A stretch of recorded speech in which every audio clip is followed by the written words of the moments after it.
To our channel. రంగు మారితే పారాయాల్సిందేనా? జీడిపప్పు పాడైపోయిందని ఎలా గుర్తించాలి? అసలు తింటే ఏమవుతుంది? ఈ వివరాలన్నీ తెలుసుకోవడానికి ఈ వీడియో ఎండ్ వరకు చూసి మా ఛానల్ని సబ్స్క్రైబ్ చేసుకొని గంట సింబల్ యాక్టివేట్ చేస్తే మేము చెప్పే ఇంట్రెస్టింగ్ న్యూస్ అంతా మీ వరకు చేరుతుంది. మనం తినే ప్రతి వస్తువుకి ఒక ఎక్స్పైరీ డేట్ ఉంటుంది. చాలామందికి తెలియని విషయం ఏంటంటే ఈ రూల్ జీడిపప్పుకు కూడా వర్తిస్తుందని. జీడిపప్పు ఎలా స్టోర్ చేస్తున్నారన్న దానిపై దీని ఎక్స్పైరీ డేట్ ఆధారపడి ఉంటుంది. ఎక్కువ ఎండ వేడి గాలి తగిలిన చోట జీడిపప్పు ఉంచితే అవి త్వరగా పాడవుతాయి.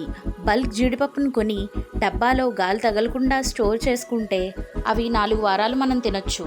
అదే ఫ్రిడ్జ్లో పెడితే 6 నెలల వరకు ఫ్రెష్గా ఉంటాయి. అంతకన్నా ఎక్కువ రోజులు నిల్వ ఉండాలంటే వాటిని గాలి చొరబడిన డబ్బా లేదా ఫ్రీజర్ బ్యాగ్లో స్టోర్ చేయాలి. అలాగే కిచెన్ ఫ్రీజర్ కంపార్ట్మెంట్లో ఎక్కడైనా జీడిపప్పుని చల్లటి ప్రదేశంలో లేదా వెలుతురు తగిలిన ప్రదేశంలో మాత్రమే పెట్టాలి. అవి రంగు మారితే ఎక్స్పైర్ అయినట్టు అర్థం చేసుకోవాలి. అలాగే పాడైన జీడిపప్పు పెయింట్ వాసన వస్తుంది. రుచి కూడా చేదుగా ఉంటుంది. కాస్త పుల్లగా కూడా ఉంటాయి.